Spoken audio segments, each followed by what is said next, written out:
gelsin.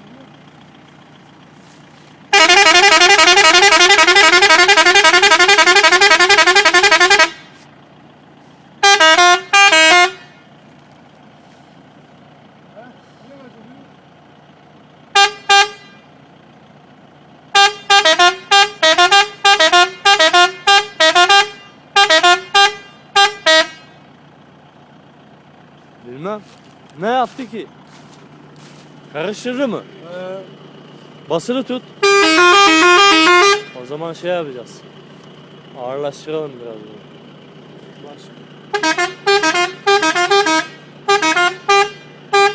Yağladıktan sonra daha iyi çalar. Tarık'ınkini gördün.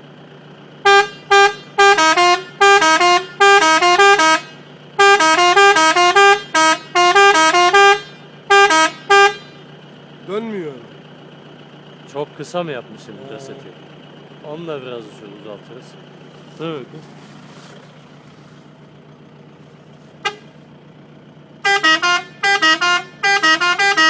İyi aslında. He? İyi.